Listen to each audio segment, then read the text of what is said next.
Hail, hail, the Celts are here, and what the hell do we care now? It's Wednesday, 5 o'clock, you know what that means. It's back to check in on the transfer rumour mill. What deals are Celtic on the cusp of doing? What deals should we be doing? And what deals are slipping between our fingers?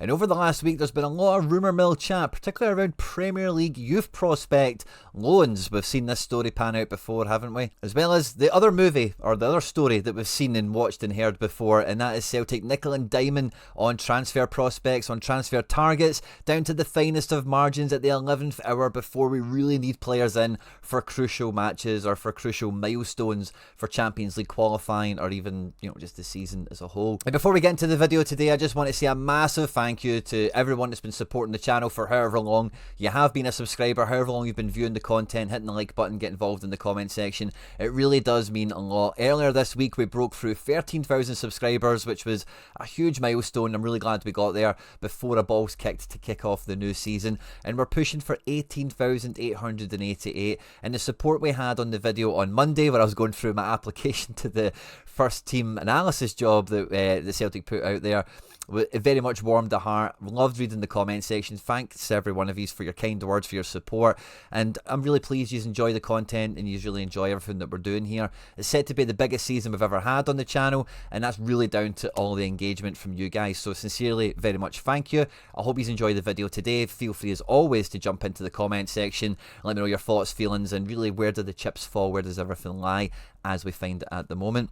But yeah, let's just get stuck straight into this one. Because in the last video we had some nice outgoings, didn't we? Quan had left, and there was just some nice little ribbons and bows getting put on those packages to send them out, outgoing mail, as it were. We thought Marco Tilio was one of them, but they ended up playing some Como Cup action, and it turns out that deal has been put on ice until we go and sign a winger before we'll release him out. I hope it is just as simple as we can just pick up the phone to Rapid Vienna and say, right, deal's on, he's coming to you, and hopefully they didn't see that Al Hilal performance and they've maybe reneged on the deal. Let's cross our fingers for that. By all accounts, Welsh is maybe not too far away from the exit door either. By all accounts, he's got admirers and teams that want to sign him in the Belgian league, so let's hope those two final grey dots can be taken out of the equation. Maybe we'll need to add a grey dot in the front line, which is maybe a conversation slightly for another day. But the main links that we've had coming into this week, or over the last week since we were last on, is for Jahmai Simpson Pusey, who feels like he's got the credentials, the potential to be the centre-back that we're maybe missing in the fold here. A guy that can be confident on the ball, a guy that can cut some grass with a pass or travel across the grass himself with the ball, and someone that really could just add in the last dimension that this defence really needs. I think between Scales and Trusty and Carter Vickers, we're really confident we've got we've got proper defenders back there that will put their head in where it hurts, will go shoulder to shoulder, will keep up the pace with, to the best of their ability, anyone that they really can. But what the one thing the defence is missing is a bit of composure, a bit of grace, a bit of style. Someone that is a football player, not just a defender that's going to, put their head in where it hurts or just crash a clearance up the pitch, that sort of thing. And Jahmai Simpson Pusey certainly ticks all the boxes as a guy that could be the guy that fills that void. The number one thing I have a problem with, or there's maybe two things I've got a problem with this. Number one, doesn't seem to be any chat or any prospect of a buy clause being inserted on this, so we're maybe just stopgap filling with this move. We're maybe doing Man City a bit of a favour as well as fixing our own problem. If in doubt, loan in a kid from Man City, the Celtic way as we've come to know it over the last couple of years. But the second thing I kind of have a problem with this is, really, where does he fit into the team? He's definitely going to be taking minutes off of Murray. There's no two ways about that for me. I don't really think he would be coming in to compete with Scales and Trusty necessarily. Could he be an understudy, a handcuff, a job share kind of situation with Carter Vickers, where I think, I've seen this on Axom earlier this week, but we all expect Kieran Tierney to get the wrapped in cotton wool treatment. We know Tierney's not going to be playing 5, 6, 7 matches a month. It's probably going to be like 4 or 5 really at a push, isn't it? And we know that's kind of the way we need to handle him this year. Maybe Celtic have woke up to the fact that to get Carter Vickers into the most important games of the season, we need to treat him in a similar fashion, and we might see his availability without him being injured or something like go down a fair bit. We might actually see him rested, rotated and managed a lot more than ever before, and JSP would actually be a really good player to help facilitate that this year, similar to what we had with Valle and Taylor last year to a lesser extent perhaps. He could certainly come in here and displace Trusty and put Scales right back on the back burner. I wouldn't rule it out, because the whole, you need a left-footed player on the left and a right-footed player on the right is a bit of a fad, but it's not the be-all and end-all of team construction, of defence construction. The benefit you get is the passing lanes that naturally on their left foot, the left-sided player can play on that side of the pitch, same as the right-sided. But when you have the right-sided player, you know, it just means they're always more than likely going to play inside of the pitch, and that can be dangerous at times depending on how deep you are. So teams just generally try and avoid it when they can, and it's for that reason. Again, this guy's not too clear what is his best foot. He's kind of played all across the back line, so he's probably quite versatile in that regard, but I don't think it gives us any clear answers on what the defence will be, where this, you know, what the internal perception is of the state, of the standard, of the quality that we have in our defensive ranks. But it's a very low cost move, low risk, and should have more than enough upside on it, where I think, like, yeah, okay, you can maybe do that. It pushes Murray to a higher level, so he sees someone in the same age category that's coming from that elite kind of level, and you know, you might just get more out of him from the training pitch and then subsequently on the pitch when we use him than you would without this guy there to kind of lift the level, when his only examples are veterans, older players or whatever. There's maybe a different learning curve that comes versus having a peer that's from, maybe you would say, like a more prestigious kind of background or whatever. So I kind of like this move without it really being that exciting. Doesn't really solve any problems for us, but it doesn't cost us any money, and you know, free is Celtic's favourite price, isn't it? The second player in this kind of mode that we've been linked to is Stefan Bajcetic, and this guy will be a familiar name to Premier League fans and to just general football observers that catch the channel here.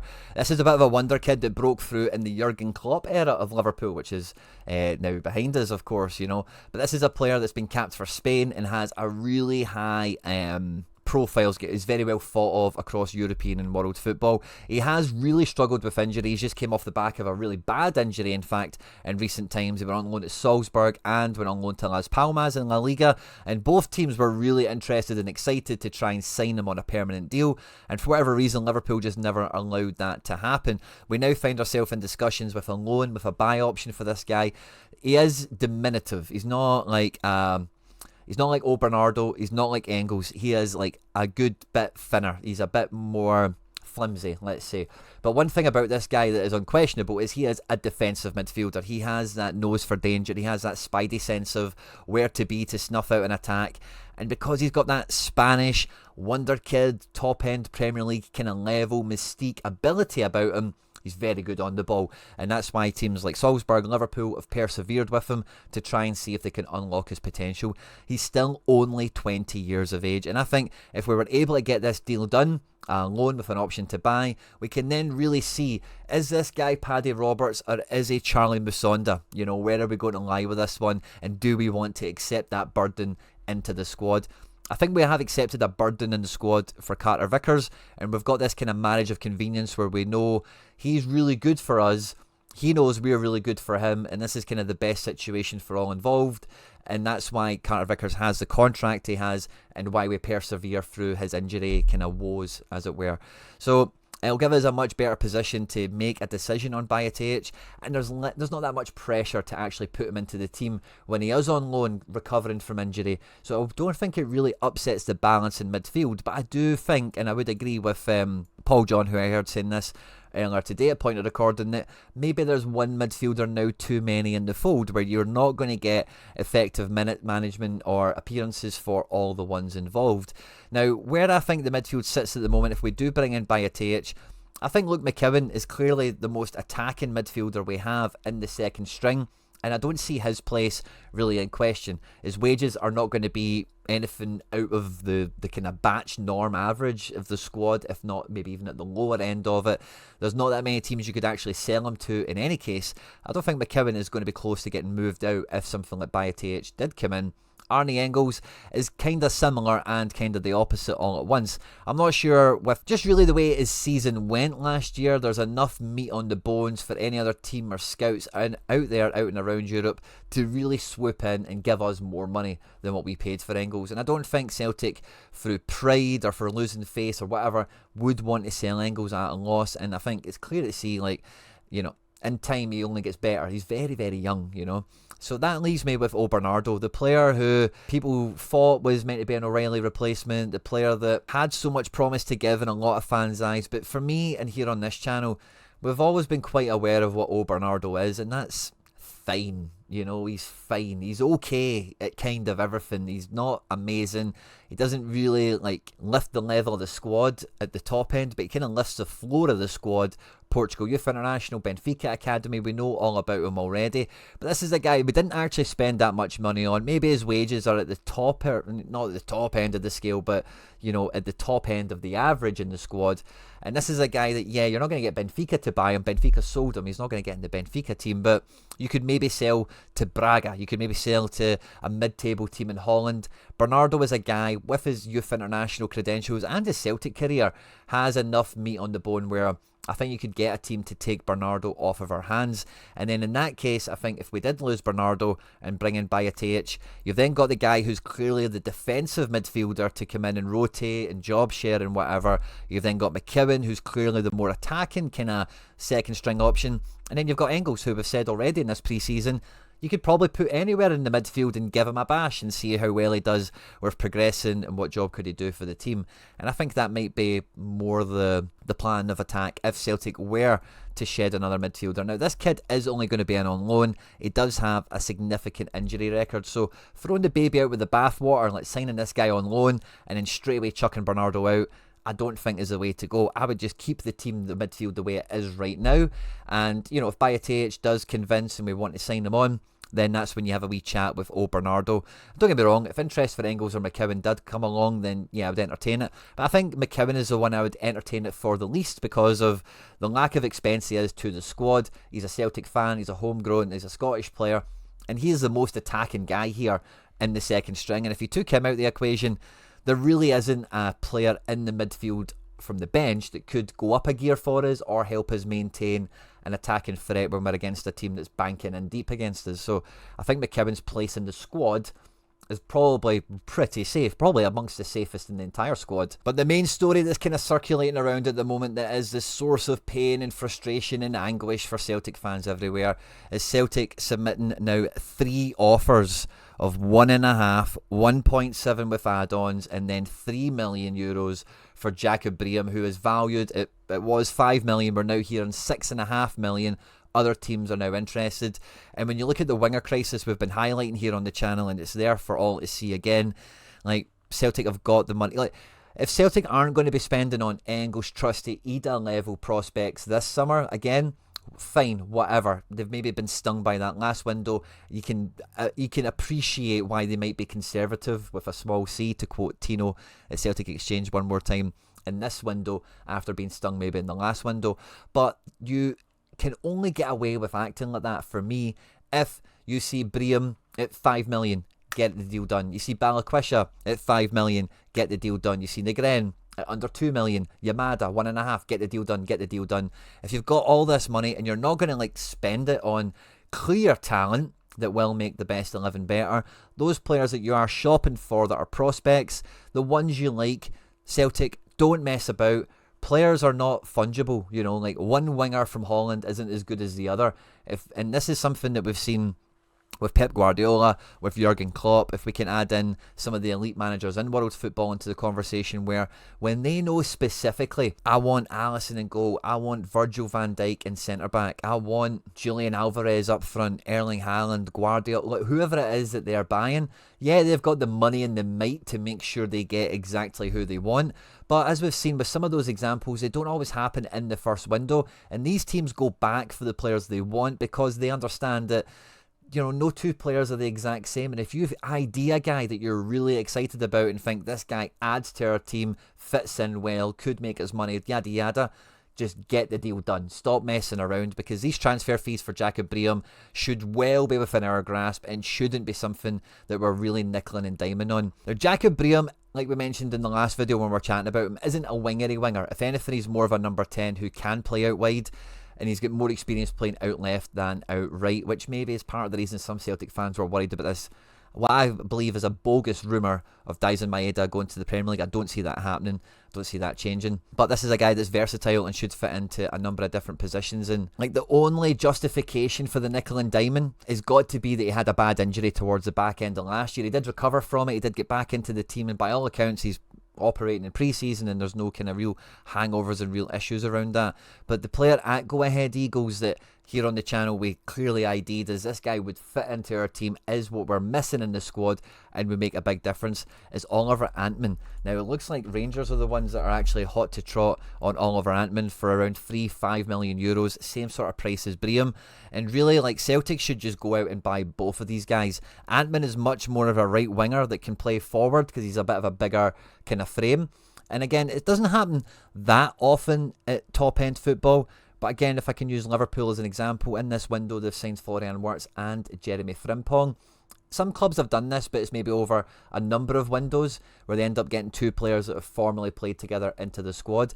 And you do buy harmony, you do buy some synergy there. And one thing we did gain, the Japanese players didn't really play with each other. You know, Kyogo came from Vissel Kobe, Daizen Maeda from Yokohama F. Marinos, Ryo Hitate came from Kawasaki Frontale, but they did click, they did get synergy together very quickly because they're countrymen or whatever, and we felt the benefit of that. It's not voodoo, it's not, you know, all smoke and mirrors or vibes or anything like that, you know, but personalities, team synergy, understanding on the pitch is a valuable thing. And quite sincerely, like, if Briem is 6.5 million, Antman is 3 to 5 million euros, Celtic should just be picking up the phone to Go Ahead Eagles and saying, here's 11 million, here's your buy-on clauses, whatever, give us both the lads, send them both over on the plane. And do you know what, if we did get both of them in, you might be able to argue quite comfortably business is done with these areas and we should have enough goals in our arsenal. The main question mark I would have around Briem and or Antman for Celtic in particular is, could they make that Champions League step up? I think Oliver Antman has got everything written over him to be a player we regret not signing. And I really do hope, if the board's like old school, like they just have to be the old school approach, don't they? If that was to pay off for us this window, it will be that we see Rangers are close to signing Oliver Antman. That's a player that would really suit our team and we should be interested in, and we just muscle them out of it. You know, I would love to see that happen. It would be a good kind of win on the streets, as it were, between the fans. And if we did get Antman and Briem in here, Briem's versatility and the positions Antman can play, it would really just solve so many problems for us. You don't need to worry about Balaquishas and all this other stuff, and then we can maybe focus on get Kenny a contract, sell Kenny, whatever's happening with him, loan out Osmond or whatever, and then maybe actually go and get that final frontman into the team to really replace Kyogo and really replace the goals that we're missing in the team. Because that's kind of, if we do get JSP in, if we do get Bajcetic, the squad is kind of built, except for the lack of goals that we've got in the team. All the goals that we've been hemorrhaging, we've been selling back out to the market. So like I say, these loan moves, I don't mind them. They're maybe a bit weak on ambition. Bajcetic is a bit more interesting and a bit more exciting, of course, but there is a lot of business to be done for the forward line here, like what is actually happening. So if these loans can get done swiftly and in good order and good fashion, hopefully that means the Celtic transfer department or whatever can have their full focus and attention on signing Jacob Briem, squeezing Rangers out of the Antman deal, and then maybe finding another striker, another centre forward for us to add into the ranks as well. Although I do find that unlikely. I do imagine it is going to be Kenny or Osmond, and Rodgers' mold, like when we had Rocco Vata, you know, he wants a young striker as number 3. It's going to be Osmond or Kenny, and it feels like Yamada has really hit the ground running. So between him and Ida, I don't really hold my breath that we're going to spend big on a new striker or another new player or whatever. So I feel like that money is going to be spent in the wide areas. And yeah, Briem and Antman as a combo, there's not really like a star name there, a big money signing, and that maybe just allows Celtic to get away with one transfer business wise from the fans' perspective. And you know, like the Antman thing, Celtic probably aren't going to muscle Rangers out of it. They'd probably just, or yeah, probably not interested in him for whatever reason. So get Briem in for a budget, and then the next signing we make is a star winger, a star front man to come in and give a real quality mirror image from what we've got of Dyson. And then your guy like Bream can come off the bench and play anywhere, really, even in attacking midfield for one of these guys. So maybe that's the way it shakes out altogether. But yeah, it feels like, you know, slowly but surely, if these loan moves do get made, the edges have been rounded off, everything is kind of falling into place, but it still leaves the big business to get done. Now, this week is the return of the season. I'll be live on Friday for the weekly catch-up show as always, but we'll have a return to Thursday nights live here on Celtic here as we go through the match preview with me and McBride. Ace, he's on holiday. I'm sure he'll be back for it. If he's not, it'll be me solo. Maybe I'll get another guest on. But Thursday Night Lives will be back on now as the season's getting underway, as well as post and pre-match breakdown and analysis and previewing and all that good stuff, as well as the transfer stuff on a Wednesday and everything else we do here on the channel. Like I said in the intro, sincerely from the bottom of my heart, thanks to everyone that does support the content here. On screen and now some other stuff that we've made that YouTube thinks you might enjoy. If you haven't done so already, we're pushing for 18,888 subscribers, so if you haven't done so, please hit the subscribe button, like for more, jump into the comment section and let me know your thoughts and feelings. Hail, hail, and Mon the Hoops.